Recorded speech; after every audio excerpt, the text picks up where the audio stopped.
On the 25th of January 2006, officials from a North London housing association repossessing a bedsit in Wood Green owing to rent arrears made a grim discovery. Lying on the sofa was the skeleton of a 38-year-old woman who had been dead for almost 3 years. In a corner of the room, the television set was still on, tuned to BBC One, and a small pile of unopened Christmas presents lay on the floor. Washing up was heaped in the kitchen sink and a mountain of post lay behind the front door. Food in the refrigerator was marked with 2003 expiry dates. The dead woman's body was so badly decomposed it could only be identified by comparing dental records with an old holiday photograph of her smiling.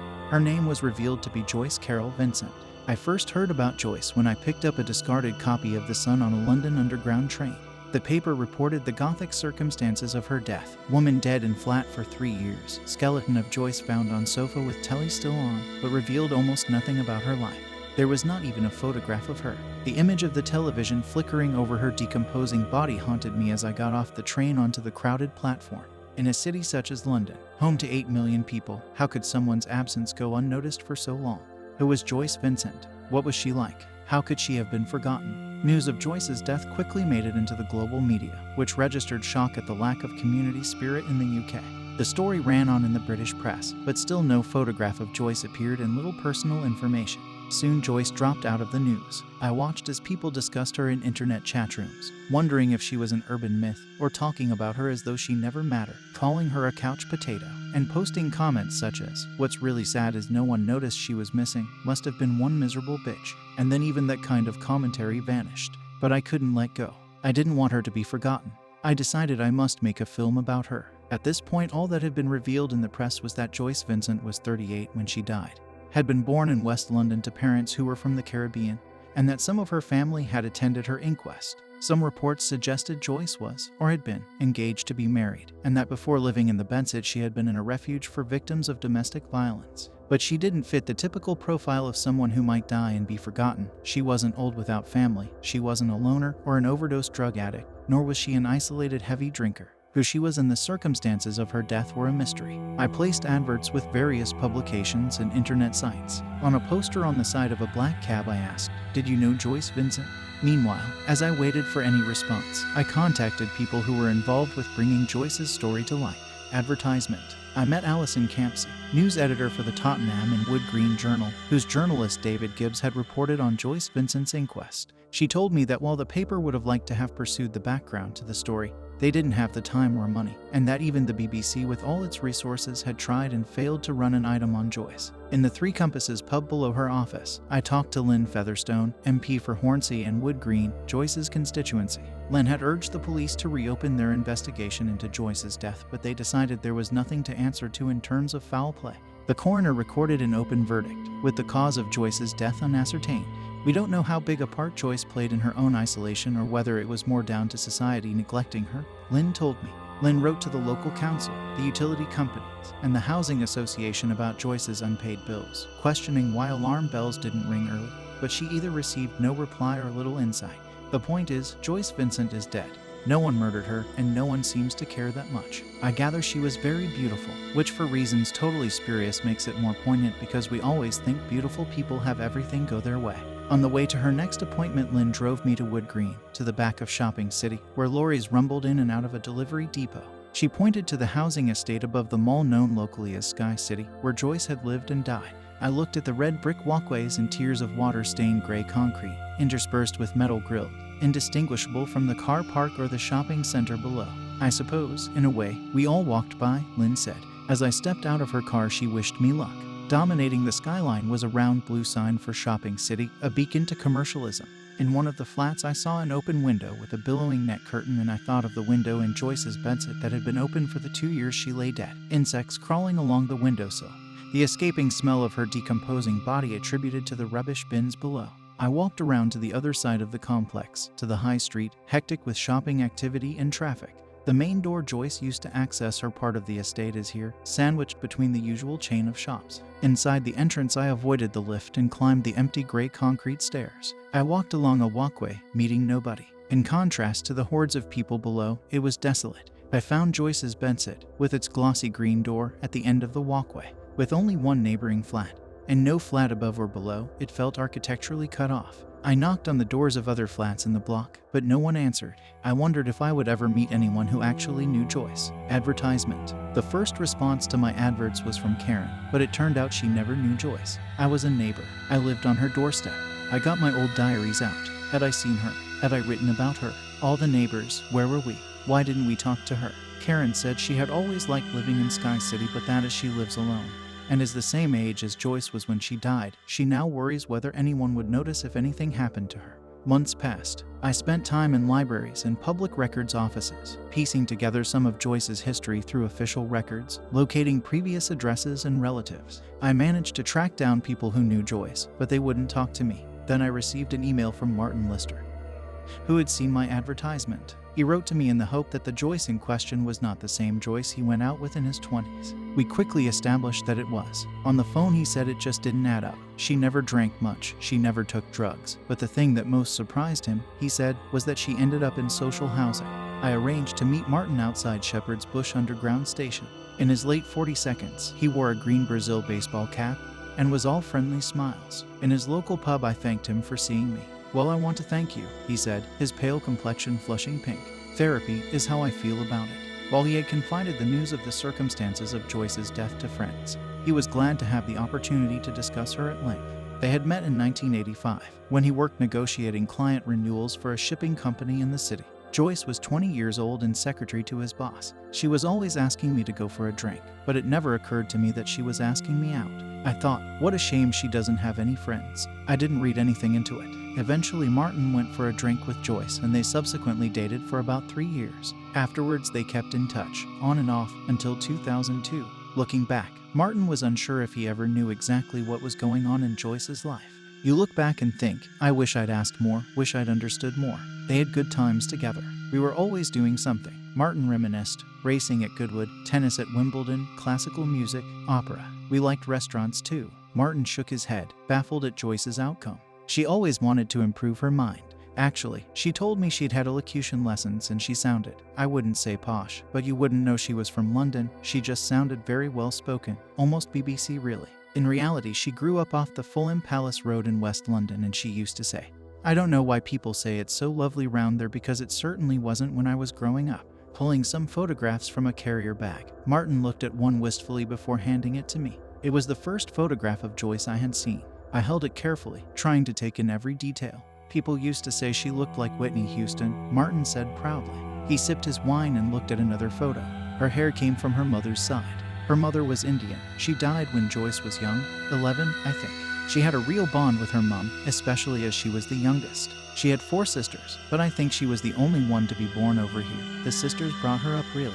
Her dad was a carpenter. I never met her family, which I thought was a bit odd. I don't understand. She worked her way up, had really good jobs. She earned excellent money. His voice was tinged with sadness as he said, apparently she wanted to marry me, but being a typical bloke I was like, no, don't be ridiculous. I didn't want to settle down. Martin opened a sizable old filofax to find Joyce's name. Her contact details had been Tipexed over a number of times. It was alarming really, how often she moved, at least once a year. I asked Martin to appear in my film. I stressed how Joyce's story was a very modern one. She was born in 1965, the year the post office tower opened, which Tony Benn later referred to as a symbol of our age, an age in which we worship the internet, television, mobile phones. I told him how ironic I thought it that Joyce should be forgotten and unreachable in this so-called period of communication. Martin listened politely, thought for a while, and then said, we'll see. It was not until a few years later, sitting in the same pub, that he finally agreed. I can't say no, I've got to do it for her, he said then. A few weeks after meeting Martin, I went to the Horn pub in St. Albans with John Ionu, who was once friendly with both Martin and Joyce. Known as John the Greek, he was exuberant and talkative. He recalled reading the story about Joyce in a newspaper, but didn't connect it to the Joyce with whom he had once shared a house for a while. He told me he felt an enormous amount of guilt because he spoke to her on the phone in 2002, but never found the time to meet her. He described his gang of home counties friends whom Joyce had hung out with in the 82nds. We were a bunch of blaggers. We did things way above our class. A few of us came from money, but most of us didn't. We used to mix with proper posh people and go sailing, go to glitzy nightclubs. Right posers we were. We used to make up names. Joyce called herself Rachel Prejudice. I showed him the photographs I'd gathered of Joyce. The trouble with Joyce was she was very fashionable, he said. Wherever she went and whatever she did, there were people trying to get her into bed. It was a burden that she was so beautiful and she was very clever, a lot more intelligent than she let on. I think she had several lives. Advertisement. John asked what had attracted me to Joyce. I replied that I couldn't leave her to be forgotten, and that I had discovered there were a lot of things that connected us. We were exactly the same age, we shared a name, Carol, her middle name, and at one point we even lived on the same street. Joyce lost her mother when she was 11 and I was 11 when my father died, so I felt I understood something of the loss she had suffered. I told John that the title of the film, Dreams of a Life, captured what I was trying to do, dream up Joyce's life and ambitions through the information I gathered and the people who knew her. John said, I want to know Joyce's story myself, and that sounds ridiculous coming from someone who knew her. There must have been signs she would end this way, but if there were, she covered them up with this happy-go-lucky, having a great time act. John shook his head and sighed. She died of neglect. We all loved her, but not enough to stop her dying. On the train back to London, I reflected on how nobody she knew really worried about Joyce when she fell out of touch with them, as she often did. They just thought she was off somewhere having a better life than they were. Her aspirations and desires, her immaculate way of presenting herself, masked any deeper troubles she may have had.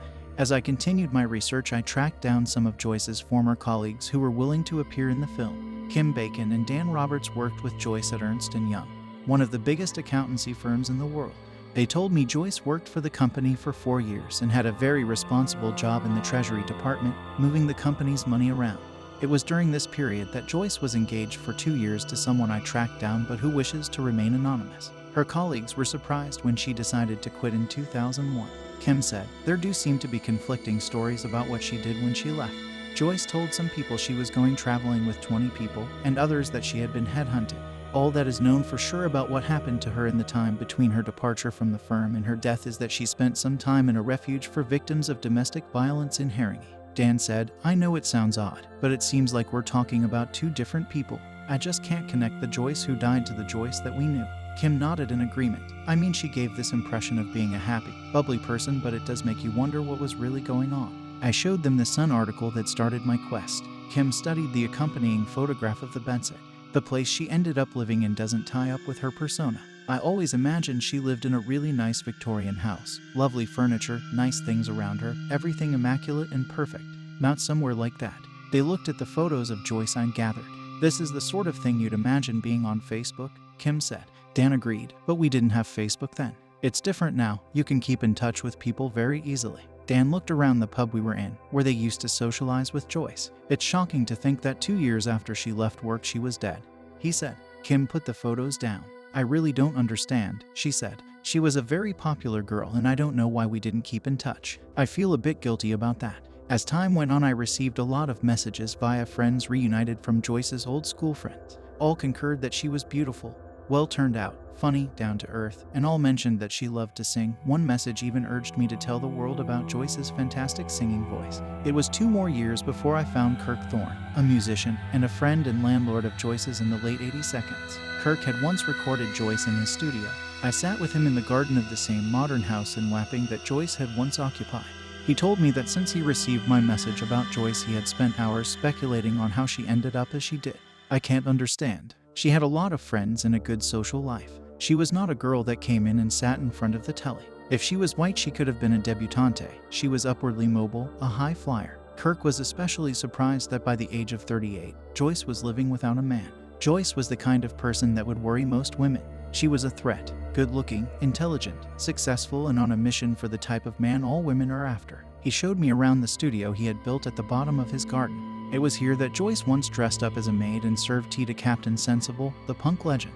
It was also here that she first fulfilled her dream of being a recording artist. Kirk had lost the tape, though at my insistence he promised me he would have another hunt for it. He wondered if Joyce might have been happier if she had pursued her singing and taken a different path in life. She had a clique with all these city bankers. They didn't suit her, but she liked it, Kirk said. I think she was on a search for something she wasn't going to find. I used to think that what she needed was a good black man. She was my flatmate, not my family, so I didn't tell her. Catherine Clark became good friends with Joyce while renting a room in Kirk's house. I tracked her down in Florida, where she recalled that Joyce only had one other close female friend.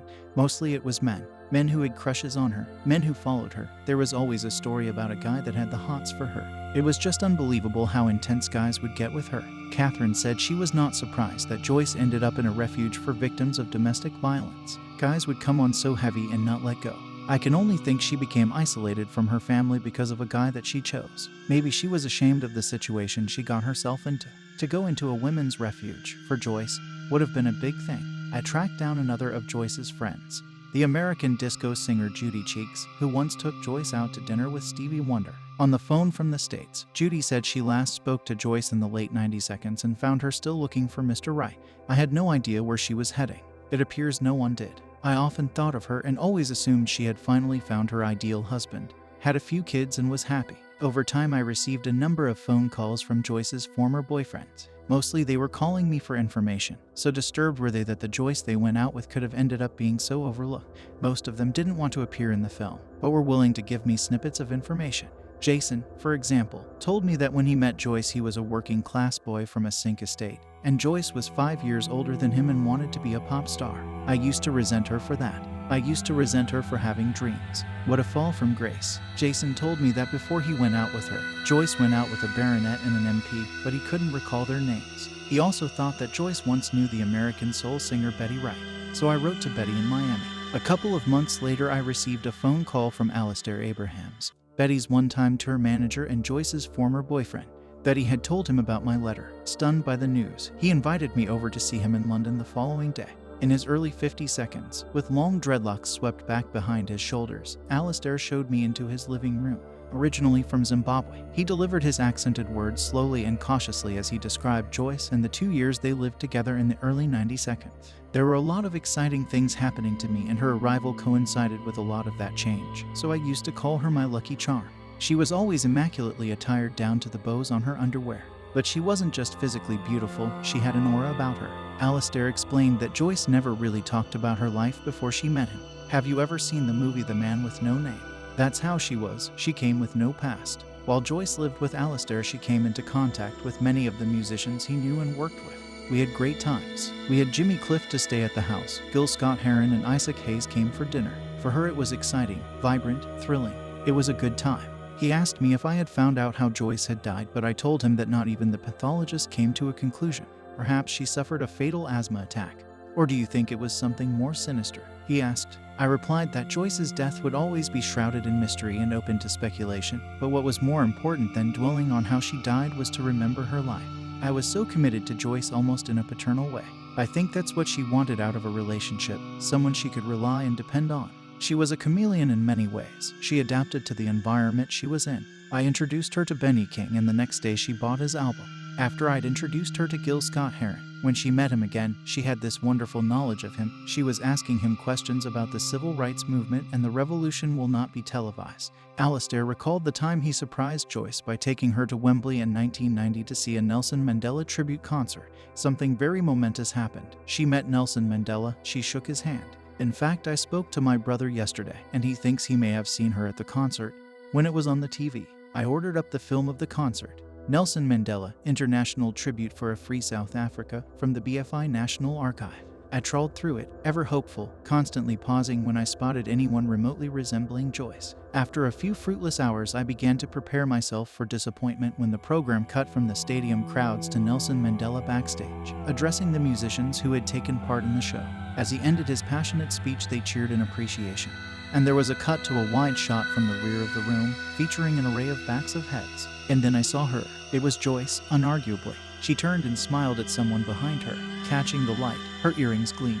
She turned back and I panicked. I had lost her. But she turned around once more. It was Joyce, moving and alive. I had found her. The power of the moving image hit me, the power to resurrect. I rewound the tape and timed Joyce's appearance. 4 seconds. I slowed the footage down and watched. 100 frames, hundreds of dancing pixels. Joyce, who died alone in her bedsit, anonymous and seemingly forgotten, had once had her image transmitted live to millions of living rooms in the 61 countries where the show was broadcast. The video cut away from Joyce to the Wembley crowd, and I thought of her, backstage, in her element, on a high, talking to Anita Baker and Denzel Washington, shaking hands with Nelson Mandela in a room with verifiable stars. She was 26 years old, ambitious, beautiful, full of hope for the future. She had her whole life ahead of her, but in 13 years she would die and nobody would know and nobody would notice. I resumed the tape and carried on watching the show, eager to experience what Joyce once had. Nelson Mandela arrived on stage to rapturous applause, and the crowd sang, louder and louder, "You'll never walk alone." Thank you for watching and listening.